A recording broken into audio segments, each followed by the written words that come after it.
이렇게 인사하겠습니다. 하나님은 우리를 사랑하십니다. 이렇게 인사 나누겠습니다. 하나님은 우리를 사랑하십니다. 여러분, 하나님 우리를 사랑하십니다. 아멘. 믿으십니까? 아멘. 여러분, 하나님은 세상보다 크십니다. 그죠? 하나님은 사단보다도 크십니다. 하나님을 이길 수 있는 그 권세가 있습니까? 없습니다. 그 어떤 것도 하나님을 이길 수 없습니다. 하나님 우리의 창조주시며 하나님 우리의 승리자십니다. 믿으십니까? 그러니까 하나님 우리의 백입니다. 우리가 걱정할 필요가 없습니다. 다시 인사 나누겠습니다. 하나님 우리의 백입니다.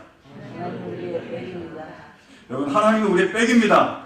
든든하지 않으십니까? 믿으십니까? 하나님 우리의 백인 줄 믿습니다. 저는 개인적으로 그 유대인의 지혜의 경전이 탈무드를 굉장히 좋아합니다. 탈무드를 읽을 때마다 참 지혜롭다 이런 생각을 많이 하게 됩니다. 탈무드에 이런 일화가 있습니다. 한 부부가 있었습니다. 그래서 서로 이제 사랑하고 결혼해서 좋은 관계에 있었어요. 그래서 10년 동안 그 결혼 생활을 해나갑니다. 근데 너무 잘 지내는데 너무 좋은데 한 가지 문제가 있었어요. 애를 못 낳는 거예요. 그러니까 옆에서 압력이 들어오기 시작했습니다. 뭐 서양이면 괜찮은지 모르겠지만 동양 사람은 대를 이어야 되잖아요. 그러니까 유대인들도 마찬가지인 것 같아요. 그래서 대를 이어야 되는데 대를 못 이으니까 어떤 압력이요? 헤어지라고요. 그래, 잘나는 여자를 만나라고 막 압력이 들어오는 거예요. 친척들도 압력이 들어오고 다른 사람들도 다 그렇게 충고하는 겁니다. 그래서 이 남편이 너무 괴로운 거예요. 어떻게 할까? 그래서 너무 괴로워서 자기의 스승을 찾아갔습니다. 랍비를 찾아가서 물어봤어요. 자, 이러이러한데 어떻게 해야 됩니까? 하니까 랍비가 얘기했습니다. 그러면 이혼하라고. 그러니까 이혼을 하는데 그 이혼식에서 자기 아내에 대해서 10년 동안 얼마나 나를 헌신해주고 얼마나 나를 보살펴주는지를 고맙다고 감사하다고 치하하는 그런 말을 하라고 얘기를 해줬습니다. 그러니까 이걸 들어보니까 참 좋은 말이에요. 왜냐하면 자기가 이혼하는, 자기가 나눠지는 이유가 뭐 때문입니까? 애를 못 낳는 그 이유 하나 때문이라는 거죠. 그럼에도 불구하고 내가 사랑하는 것을 내가 말해주기 위해서 그런 결심을 하게 됩니다. 근데 그런 결심을 하면서 이런 생각이 들었어요. 내가 헤어지는 마당에 우리 아내에게 가장 소중하고 가장 영원히 기억이 남을 만한 선물을 주고 싶다라는 생각을 하게 됐습니다. 그래서 어떻게 할까 물어보니까 당연히 주라고 그 랍비가 얘기를 해줬어요. 그래서 이제 드디어 이혼식을 준비하게 됐습니다. 가족들도 다 모으고 친척들도 다 모으고 친구들 다 모았어요. 그래서 그 자리에서 자기 아내가 10년 동안 얼마나 나를 위해서 헌신해줬고 얼마나 내가 그 아내를 사랑하는지 그리고 아내가 나를 얼마나 사랑해주는지를 다 얘기를 해줬어요. 어떤 순서가 남았죠? 이제 마지막으로 아내에게 묻습니다. 여보, 내가 당신에게 가장 소중한 영원히 기억할 만한 그러한 선물을 주고 싶다고.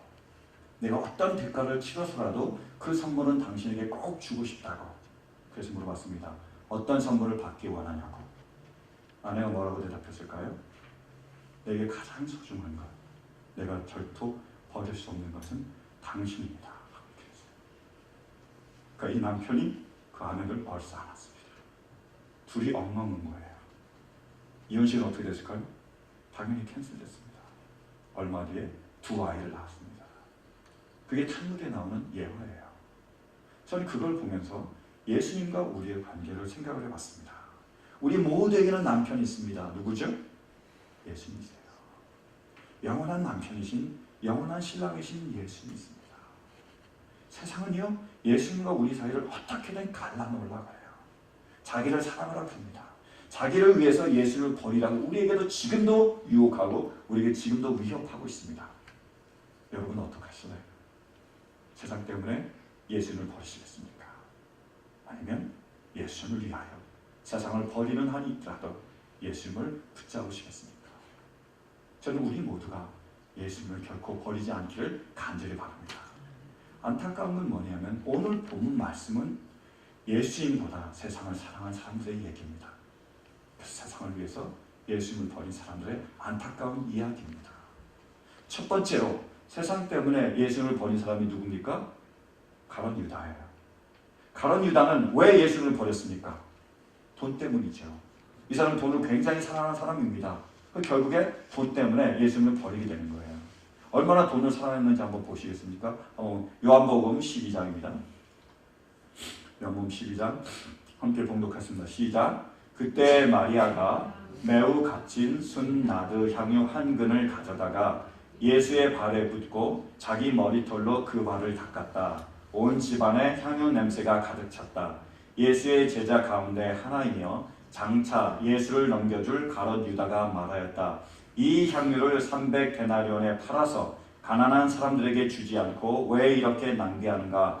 그가 이렇게 말한 것은 가난한 사람을 생각해서가 아니다. 그는 도둑이어서 돈 자루를 맡아 가지고 있으면서 거기에 든 것을 훔쳐내곤 하였기 때문이다. 아멘. 가룟 유다는 돈을 맡고 있었습니다. 왜 맡았을까요? 꼽을 치려고요. 그죠? 그가 예수님의 그리고 제자들을 위해서 그 모아진 돈을 자기가 슬쩍슬쩍 가지는 거예요. 근데 어느 날 어떤 여인이 찾아왔는데 향유옥합을 깨뜨려 버린 겁니다. 300데나리온이나 되는 그러한 놀라운 돈, 값어치가 있는 것을 깨뜨려 버렸어요. 그래서 가룟 유다가 엄청 화가 났습니다. 왜요? 자기가 꼽을 쳐야 되는데 안 주니까 못 꼽을 치잖아요. 가룟 유다는 그렇게 돈을 사랑한 사람이었습니다. 돈을 너무나 사랑해서 어떻게 됩니까? 결국에 돈 때문에 예수님을 팔아버립니다. 예수님을 얼마에 팔죠? 은 30에요.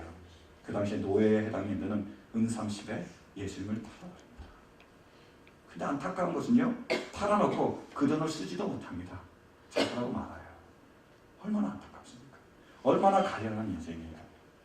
그래서 여러분, 저는 그렇게 생각을 해봅니다. 과연 우리가 그 자리에 있으면 우리는 가룟 유다와 다를까? 우리는 예수님을 위하여 돈을 버릴 수 있는가? 아니면 지금도 우리는 돈 때문에 예수님을 버리고 있는가? 어떤 목사님이 간증을 했는데 굉장히 재밌었습니다. 그 목사님이 성경 공부를 인도하고 계셨어요. 한 10명 정도가 모였습니다. 성경 공부를 인도하다가 얘기를 했습니다. 여러분 지갑을 한번 꺼내보십시오. 다 지갑을 꺼냈어요. 근데 그 목사님이 얘기했습니다. 여러분 그 지갑은 하나님의 것입니까? 여러분의 것입니까? 그러니까 8명은 하나님의 것입니다 라고 얘기를 했어요. 근데 2명은 대답을 안 하는 거예요. 얼굴을 딱 보니까 이런 생각을 하고 있는 것 같아요. 야, 이럴 줄 알았으면 돈을 조금만 가져올 거예요. 아마 돈 내라고 하는 줄 알고 그렇게 이제 했겠죠. 근데 이 목사님이 계속 이어갔습니다. 여러분 그러면 여러분 집에 통장이 있습니까? 없습니까? 통장은 하나님의 것입니까? 여러분의 것입니까? 물어보니까 이제 10명 중에 2명만 하나님의 것이라고 얘기하고 8명은 웃는 거예요. 왜 웃는지 아시죠? 그죠? 대답을 할 수가 없는 거예요. 그러니까 멋쩍으니까 웃는 거죠. 근데 더 나아가서 이 목사님이 이제 이렇게 얘기했습니다. 여러분 집에 집 문서, 땅 문서가 있습니까? 그것은 누구의 것입니까? 물어보니까 아무도 대답 안 하는 거예요. 다들 얼굴이 시퍼렇게 변했습니다. 그래서 딱 보니까 이런 생각을 하고 있는 것 같았더래요. 네, 이럴 줄 알았어. 드디어 본색을 드러내는구나. 이런 생각을 하고 있는 것 같다는 그런 얼굴을 보였다는 거죠. 저는 그 일화를 보면서 굉장히 웃었습니다. 아, 참 재밌다. 근데 진작에 다시 한번 생각을 해봤어요. 과연 우리가 그 자리에 있으면 우리는 어떨까? 나는 예수님을 위하여 돈을 버릴 것인가? 아니면 돈을 위하여 예수님을 버릴 것인가? 한번 실제적으로 여러분에게 실제적인 제가 질문 하나를 드리고 원합니다. 여러분 11조는 누구의 것이죠? 하나님의 것입니다. 소득의 10분의 1은 하나님께 드려야 돼요. 왜요? 하나님의 것이기 때문입니다. 말씀을 보실까요? 우리 말라기 3장입니다. 말라기 3장 시작. 너희 조상 때부터 너희는 내 규례를 떠나서 지키지 않았다. 이제 너희는 나에게로 돌아오너라. 나도 너희에게로 돌아가겠다. 나 만군의 주가 말한다. 그러나 너희는 돌아가려면 우리가 무엇을 하여야 합니까? 하고 묻는구나. 사람이 하나님의 것을 훔치면 되겠느냐? 그런데도 너희는 나의 것을 훔치고서도 우리가 주님의 무엇을 훔쳤습니까? 하고 되묻는구나. 11조와 헌물이 바로 그것이 아니냐?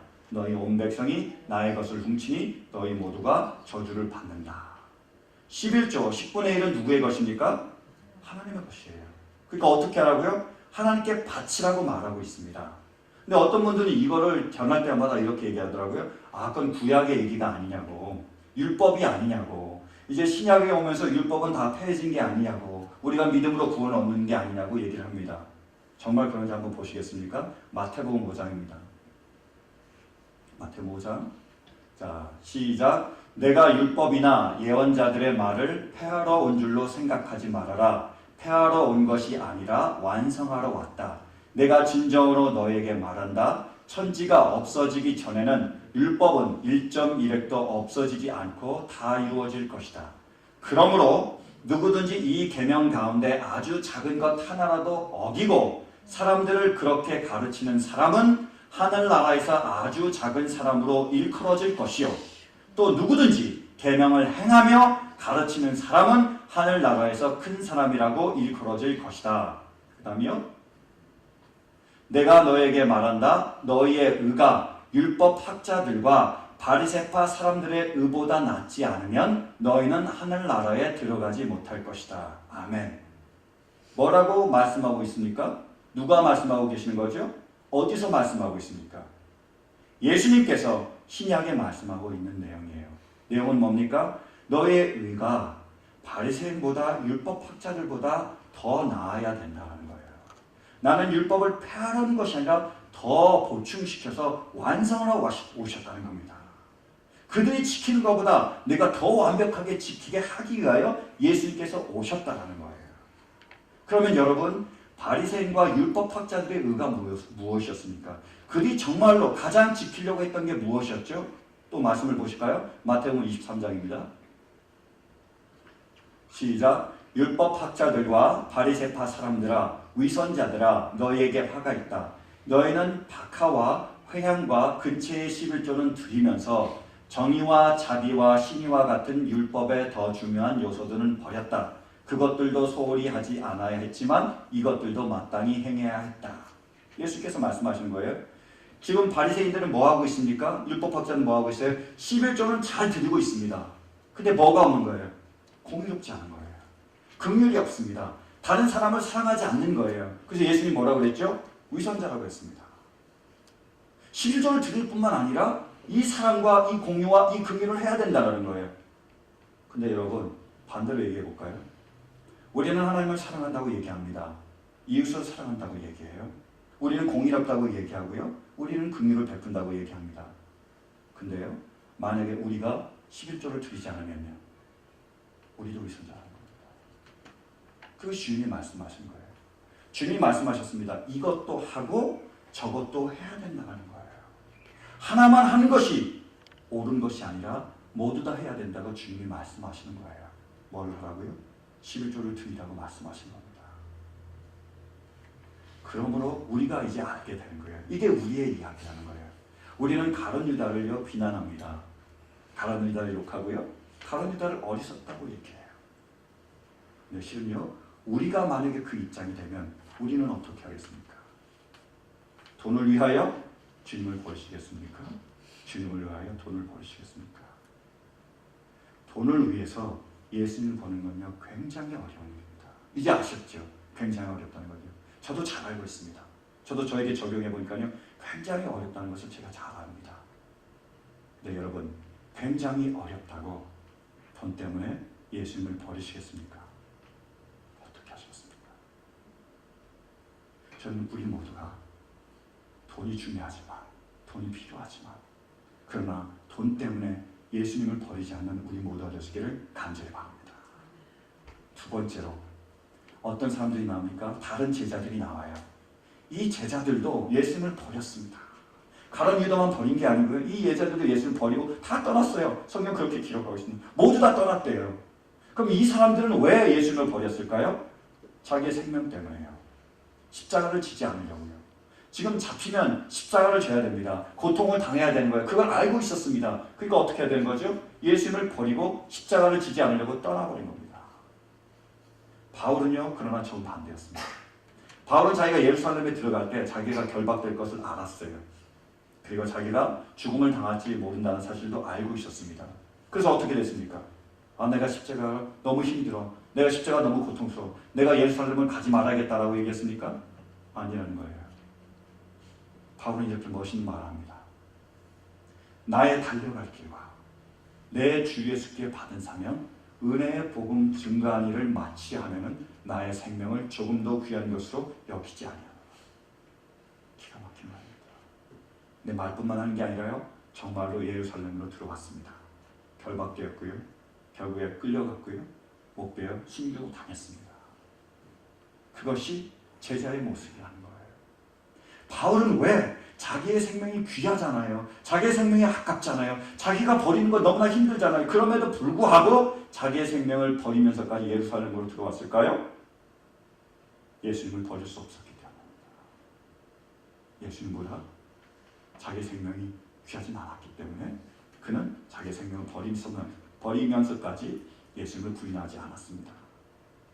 우리가 죽는 것, 그 십자가에 달리는 것 얘기하면 많은 분들은 이렇게 생각하세요. 선교지 나가서 순교하는 거, 뭐 선교지 나가서 매 맞는 거, 뭐 선교지 나가서 감옥에 갇히는 거 이렇게 생각하시잖아요. 그게 아닙니다.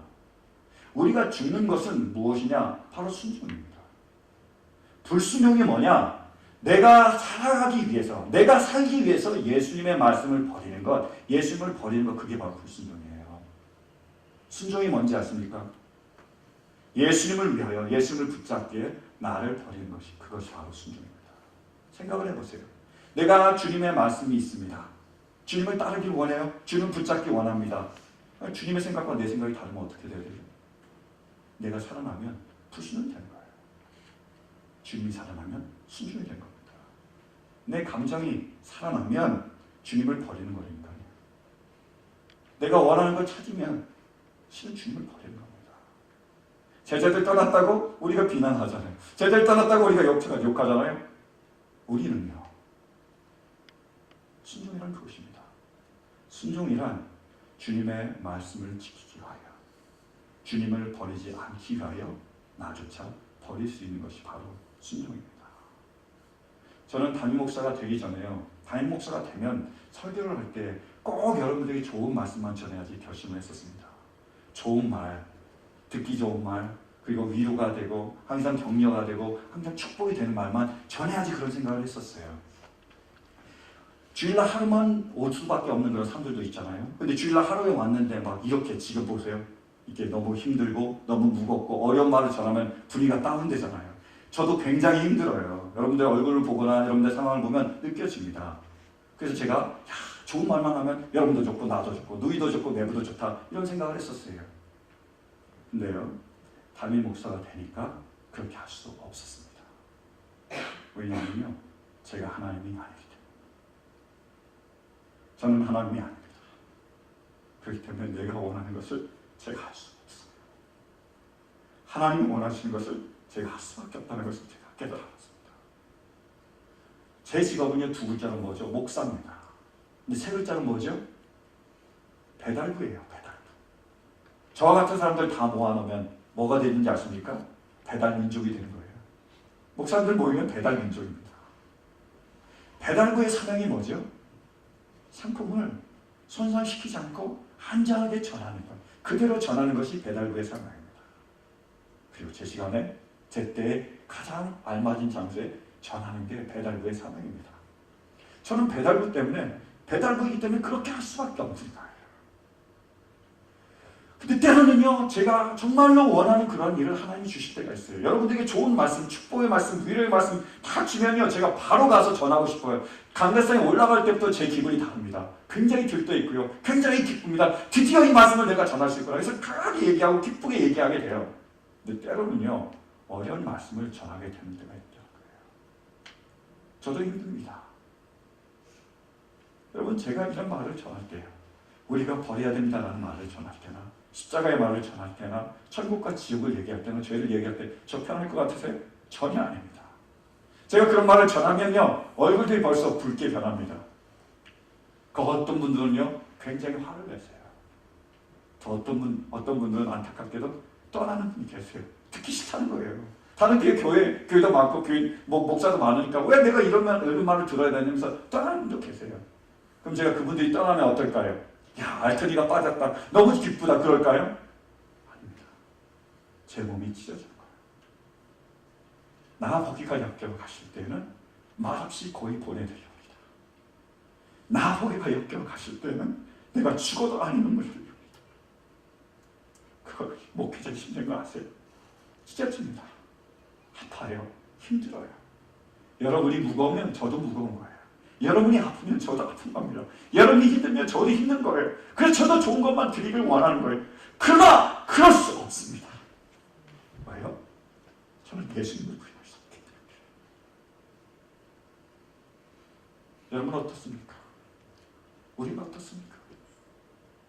우리는 나를 위하여 예수님을 버리고 있습니까? 아니면 예수님을 위하여 나를 버리고 있습니까? 저는 우리 모두가 예수님을 위하여 나를 버릴 수 있기를 간절히 바랍니다. 예수님 때문이라도 내 생각도 내 감정도 내 원하는 것도 버릴 수 있는 우리 모두가 되시길 간절히 바랍니다. 간절히 바랍니다. 왠지 아세요? 그것이 축복의 길이기 때문이에요. 여러분, 예수님을 버리는 것이 어떤 의미인지 아십니까? 그것이 바로 축복을 버리는 겁니다. 그렇기 때문에 제가 이 시간도 여러분들에게 전하는 거예요. 예수님을 버리지 말라고요. 왜요? 축복을 버리지 말라고요. 순종은 축복입니다. 그건 진리예요. 한번 말씀을 보실까요? 우리 본문 말씀 51절 52절 말씀입니다. 51절 52절.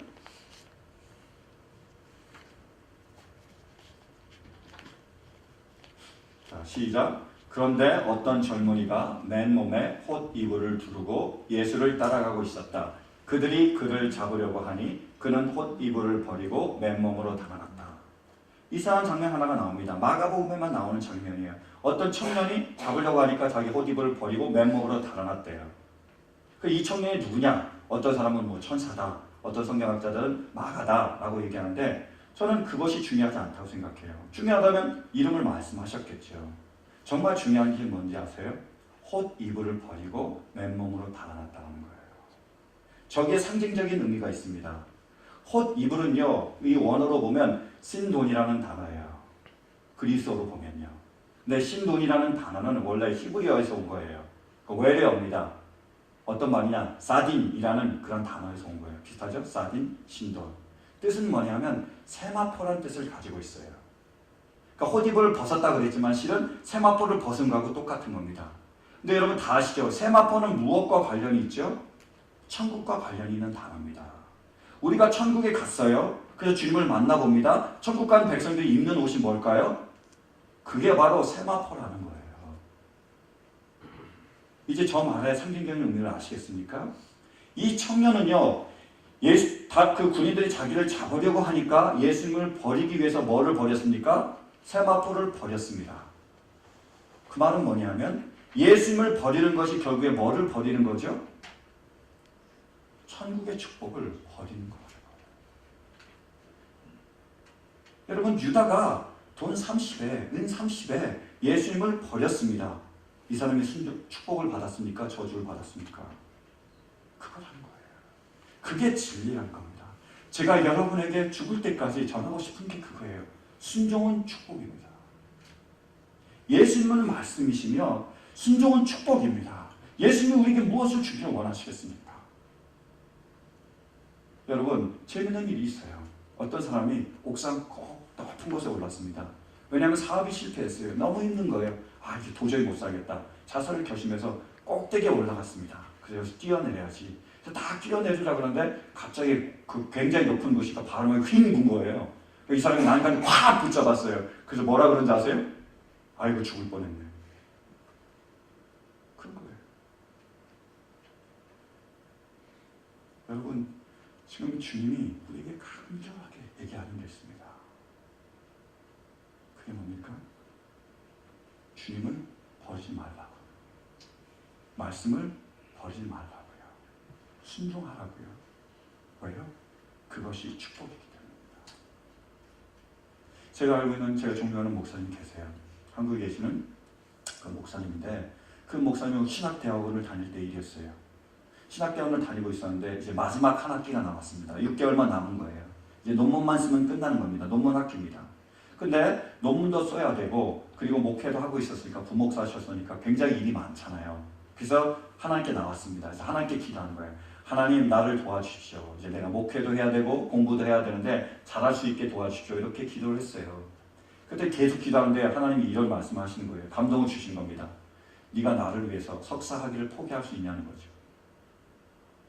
네가 지금 목회와 학업 때문에 고민하고 있는데 그 목회를 위해서, 나를 위해서 이 학업을, 석사학위를 포기할 수 있냐는 거예요. 이미 공부는 다 했지 않느냐? 논문만 쓰면 되지 않느냐? 그 석사학위를 나를 위해서 포기할 수 있냐는 그런 감동이 들었대요. 이 목사님 괴로운 거죠. 괜히 기도했다. 차라리 그냥 공부할 걸. 근데 그 감동을 주니까 그때부터 괴롭기 시작하는 거예요. 갈등이 생기기 시작하는 겁니다. 여러분 다 아실 거예요. 여러분 신학대학만 나오고요. 담임 목회를 한다는 건요. 하늘의 별 따기가 똑같습니다. 신학대학원을 나와서 석사학위를 받아도요. 어렵더라고요. 박사까지는 받아야지 뭔가 스펙이 있어야지 명함이라도 내밀 수 있습니다. 보통 서류 전형에서 잘려버려요. 잘 알고 있습니다. 그 목사님이 석사학위를 포기한다는 것은 실은 자기의 꿈을 포기하는 것과 똑같은 거예요. 그 여러분 한번 생각을 해보세요. 자, 신학대학만 나왔습니다. 근데 다른 곳에서 그분에게 설교를 요청하거나 강연을 요청해요. 그럼 물어보잖아요. 어느 대학 나오셨습니까? 그럼 나왔다 그래요? 그럼 어느 대학원 나오셨습니까? 얘기 안 하잖아요. 그럼 그 다음부터 밖에 사람들이 초청당합니다. 사람들이 무시한다니까요.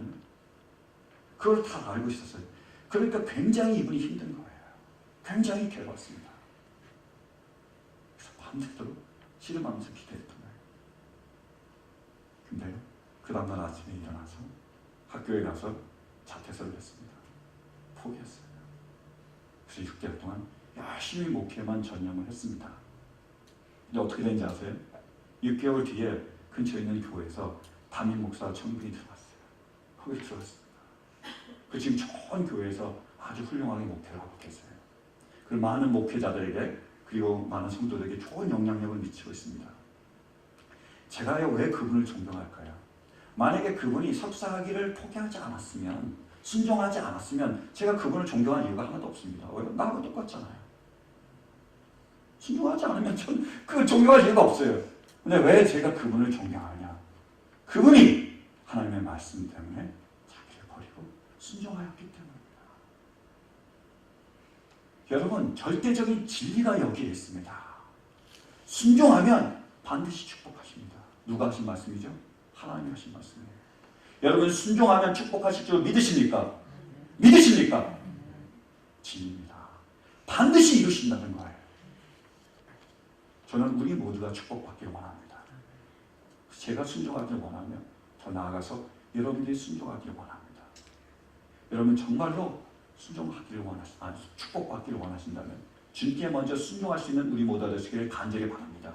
한번 외쳐보실까요? 순종은 축복이다. 순종은 축복이다. 순종은 축복입니다. 순종은 뭐냐? 순종이란 주님을 부인하지 않기 위해서 자기를 부인하는 겁니다. 주님을 부인하지 않기 위해서 우리가 우리 자신을 부인했을 때 주님은 이 모든 것을 채워주실 줄로 믿습니다. 이 믿음 가지고 주님을 끝까지 버리지 않을 수 있는 우리 모두가 되시기를 간절히 바랍니다. 말씀을 맺겠습니다. 초대교회 때, 초대 기독교의 역사에서 폴리갑이라는 감독이 계셨어요. 이 초대 감독이 예수를 열심히 전하다가 예수를 열심히 믿다가 로마 군병들에 끌려갔습니다. 황제 앞으로 끌려갔어요. 화영대 앞으로 끌려갔습니다. 근데 이 황제가요, 그분을 굉장히 좋아했습니다. 존경했어요. 그래서 그분을 풀어주길 원한 거예요. 그래서 그 폴리갑에게 이렇게 제안을 했습니다. 폴리갑 선생님, 딱 한 번만 지금 이 자리에서 예수님을 부인하십시오. 그럼 내가 당신을 살려주겠습니다. 라고 얘기를 했어요. 그때 그분이 뭐라고 얘기하신지 아십니까? 내 80평생 동안 예수님은 한 번도 나를 부인하지 않고 나를 버리지 않으셨다. 근데 내가 어떻게 예수님을 버릴 수 있겠느냐? 그리고 화영장에 오르셔서 순교하셨습니다. 제가 여러분께 여쭤볼게요. 여러분, 예수님이 여러분을 버리셨습니까?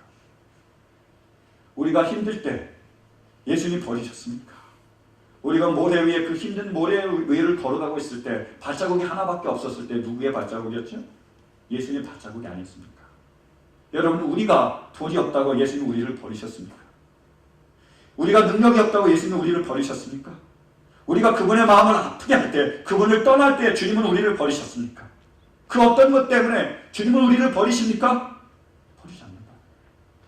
사망과 권세도, 높음이나 깊은 것도, 어떤 다른 피조물이라도 그리스도의 사랑에서 우리를 끊을 수 있는 것은 없습니다. 그분은 우리를 지금까지 지키시고 우리를 버리지 않으신 거예요. 그분은 우리를 버리지 않으십니다. 그러면요, 우리는 주님을 버리겠습니까? 여러분은 주님을 버리시겠습니까? 주님은 우리를 버리지 않는다요.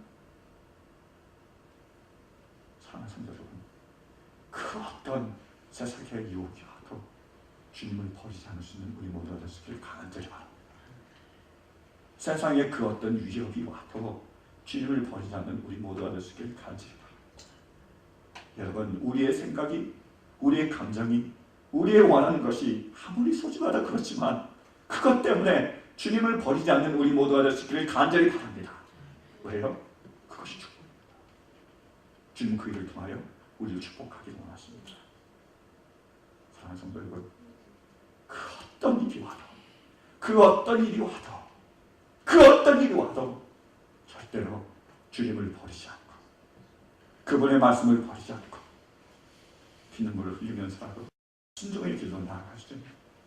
순종함으로 주님이 우리를 위해서 약속하신 그 모든 축복을 누릴 수 있는 우리 모두가 될 수 있기를 간절히 축원합니다. 우리 함께 기도하시겠습니다.